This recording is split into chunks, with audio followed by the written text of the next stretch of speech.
Bonjour, bonsoir, salam alaikum. J'espère que vous allez bien, que tout se passe bien pour vous. Alors aujourd'hui, je vais être très court, assez rapide. Ce n'est pas un exposé ni un sujet travaillé, c'est à chaud. Et j'aimerais partager une petite réflexion avec vous. Alors comme vous avez pu voir dans le titre, il est question de Kali Yuga. Alors je vais faire un petit rappel sur ce qu'est que le Kali Yuga. Le Kali Yuga c'est un terme en sanskrit qui renvoie à l'hindouisme. Et les hindous départagent notre cycle de l'humanité en quatre âges. D'accord. Et le Kali Yuga est le dernier âge de ces quatre âges en question. Il y a eu la même chose dans les traditions gréco-romaines. On parlait d'âge d'or, d'âge d'argent, l'âge d'airain et l'âge de fer. Alors, on considère que plus on avance dans les âges, plus on avance dans le temps, et plus il y a un rétrécissement du temps qui se fait sentir, mais aussi une décadence. D'accord. Kali Yuga veut dire l'âge sombre, d'accord? Comme l'âge de fer. L'âge de fer, le Kali Yuga et l'âge sombre renvoient à la même chose. Sombre dans le sens détaché de la lumière divine, qui explique justement cette décadence, car plus nous nous détachons de la lumière divine, et plus nous sommes dans les ténèbres, hein, pour parler symboliquement. Alors, lorsqu'on a compris concrètement ce qu'est que le Kali Yuga, lorsqu'on a longtemps médité là-dessus, on comprend de suite qu'il n'y a rien à en tirer, hein, de cette époque, l'époque dans laquelle nous vivons. Hein, rien du tout. Donc ça va permettre déjà, dans un premier temps, de clarifier ma position, ou du moins mon intention, ma démarche, c'est-à-dire toutes les vidéos toutes les vidéos que j'ai pu faire et les audios également.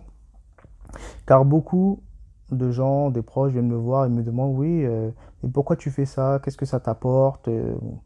Alors je vais m'expliquer. Alors je le fais, mon intention, j'essaie à mon niveau, hein, de sensibiliser les gens à la tradition, ou plutôt au retour à la tradition.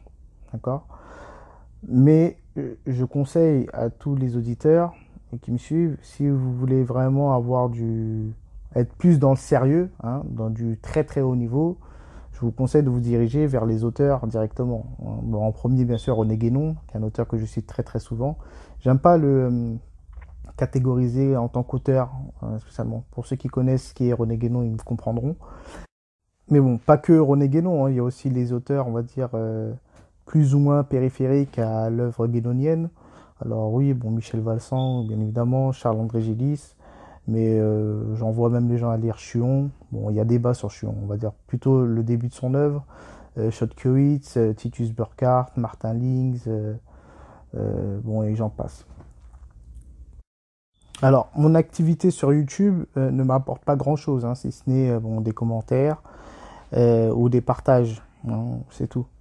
Et je n'ai pas la prétention d'œuvrer pour un quelconque redressement, hein. Je n'ai pas la prétention. Et je ne suis pas dans cette démarche-là, non seulement parce que j'en suis incapable, hein, ce n'est pas possible, et de deux, ça aurait été vraiment très présomptueux de ma part. Donc, dernièrement, j'ai fait une vidéo qui n'était pas un exposé, mais qui est une petite vidéo aussi où je donnais ma petite analyse sur l'état actuel des Antilles, ou plus particulièrement de la Guadeloupe. Et mon message, une fois de plus, était le retour à la tradition et aussi à la réimmigration. Okay. Donc ce n'était pas un exposé exhaustif, bien détaillé, où je récapitulais l'histoire de la Guadeloupe. Non, j'ai donné les grands traits, les grandes lignes. Et bon, le message qu'il fallait comprendre, c'est le retour à la tradition dans un premier temps et la réimmigration.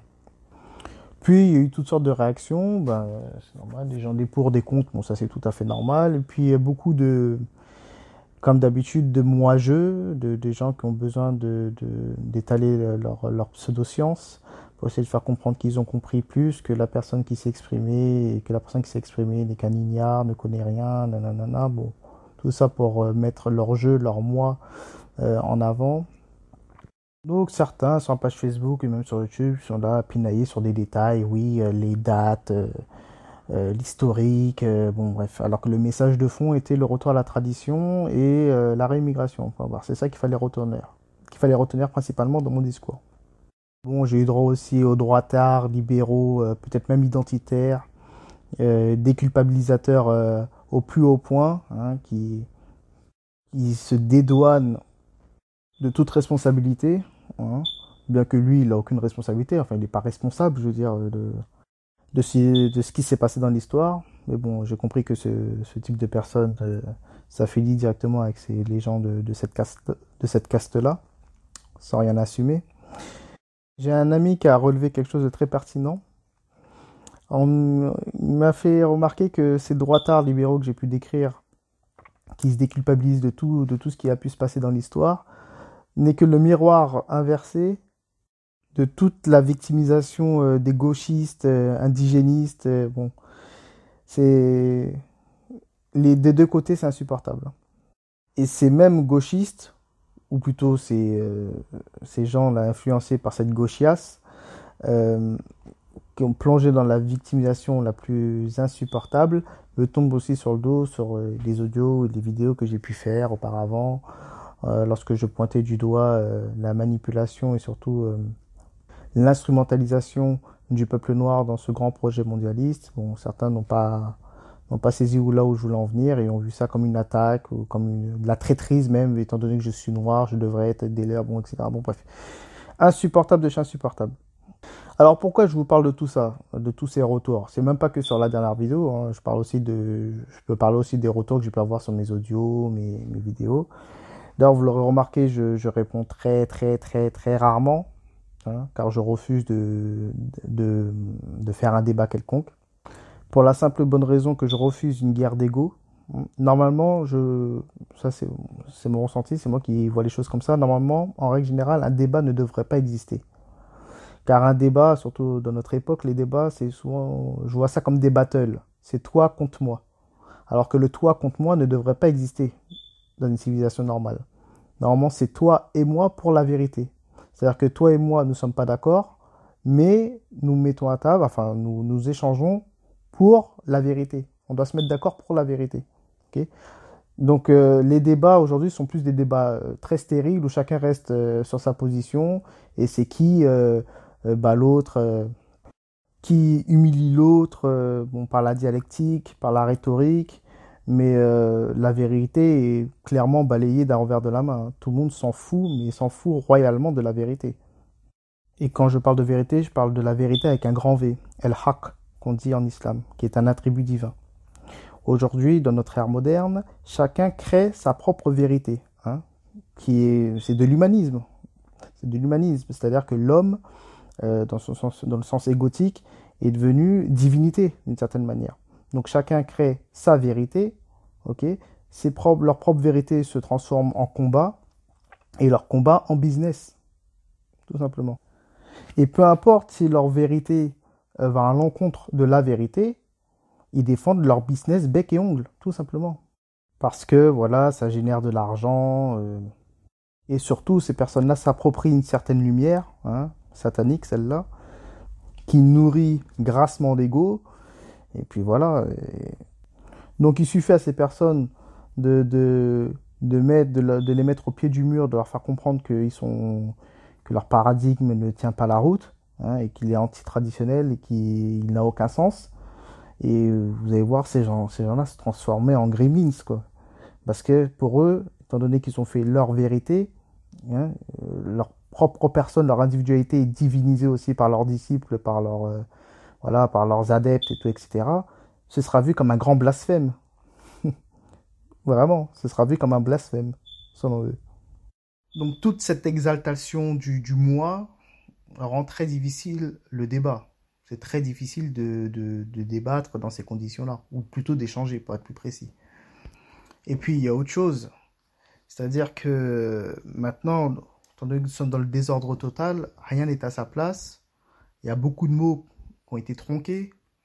D'ailleurs, je rappelle, il y a une citation très connue de Platon, le philosophe grec, qui disait que la perversion de la cité commence par la fraude des mots.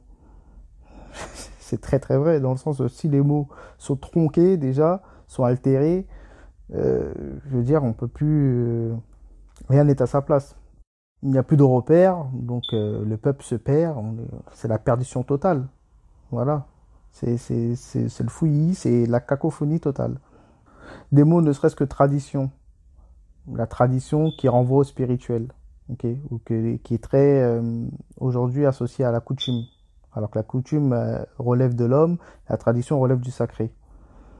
Donc déjà rien que cette confusion, j'ai envie de dire c'est terminus, quoi. Il n'y a plus rien à faire. Car aujourd'hui, à l'ère moderne, euh, le sacré, la lumière, le divin, bon, tout ce qui renvoie à Dieu, est totalement voilé. C'est-à-dire il y a un voile. Le peuple est hermétique, pour l'immense majorité, au sacré, à Dieu en fait. Donc si lorsque vous leur parlez de tradition et pour eux la tradition est une coutume, eh ben, on n'est pas sorti de l'auberge. Vous voyez, c'est un exemple parmi tant d'autres, hein, que je vous donne. Donc il faut bien comprendre, et je crois que je vais finir là-dessus, que pour beaucoup, ils ne sont pas là pour retourner vers un ordre, hein, parce qu'ils n'ont même pas conscience que nous sommes dans le désordre actuellement, déjà d'une, et de deux, vu que le principe d'unicité qu'on appelle le tawhid en islam, c'est-à-dire l'idée d'un Dieu unique un, et que nous tous nous sommes rien dans l'absolu, car je le rappelle, si Dieu est le tout, bah, logiquement nous sommes rien, hein, c'est simple, et ben les gens veulent en être en fait, ils veulent exister, mettre le jeu en avant. Alors, chacun, faut pas se mentir, chacun à son niveau, tant que la personne n'est pas réalisée spirituellement, fait participer son jeu d'une certaine manière, hein, son moi. La plus grosse illusion, c'est de s'ériger en tant que leader ou en tant que porte-parole ou en tant que, je ne sais pas, politicien, tout ce qu'on veut, et vouloir œuvrer pour un redressement quelconque ou pour remettre de l'ordre. Parce que si on réfléchit concrètement, toutes les idéologies qu'on peut entendre, qu'elles soient politiques ou philosophiques ou tout ce qu'on veut, il y a l'idée sous-jacente de revenir à l'ordre. D'accord? D'ailleurs, ce serait bien de leur demander à tous ces gens-là, que ce soit les politiques ou autres, qu'est-ce que vous voulez concrètement? Certains seront incapables de vous répondre et d'autres penseront qu'ils ont effectivement la capacité d'œuvrer pour un redressement, hein, de revenir à l'ordre. Par le biais de leur paradigme foireux, hein, moraliste, euh, donc relativiste, donc bancal, qui en dit long sur le côté vaniteux de ce genre de personnes, quoi. Posez-vous également pourquoi dans certains courants idéologiques, vous avez des divergences. Des divergences, c'est-à-dire qu'il y a, je ne sais pas, je prends n'importe quel courant, que ce soit le racisme, le panafricanisme ou même certains courants politiques. Vous voyez, pourquoi il n'y a pas d'alliance qui se fait? Pourquoi? Ou soit il n'y a pas d'alliance, ou des fois il y a une seule personne qui se met en avant, qui est en porte-parole, et qui veut récupérer toute personnalité qui va dans son sens, au lieu de faire une alliance, hein, en d'autres termes, disparaître pour le bien commun. Non, personne. Parce que nous sommes dans l'époque moderne, dans le culte du moi, l'exaltation de moi. Je veux exister. Au détriment de l'unique. Donc voilà la raison pour laquelle je ne commente pas trop sur mes statuts, sur mes vidéos, etc. Et je finirai en disant qu'il ne faut pas se leurrer. Le seul redressement n'arrivera uniquement que par l'accomplissement des prophéties, c'est-à-dire l'arrivée du Mahdi, Jésus, etc. Et seulement à ce moment-là, l'humanité retournera à l'état primordial. Voilà. Sinon, nous sommes arrivés à un état de pourrissement qui est tel que l'homme n'est pas en capacité d'œuvrer pour un quelconque redressement. Hein, faut pas se mentir. Alors sur ce, bon, je ne vais pas rester plus longtemps. Bonne fin de journée ou bonne journée tout simplement à tous ceux qui m'écoutent. Bonne fin de Ramadan à tous les musulmans. Et puis prenez soin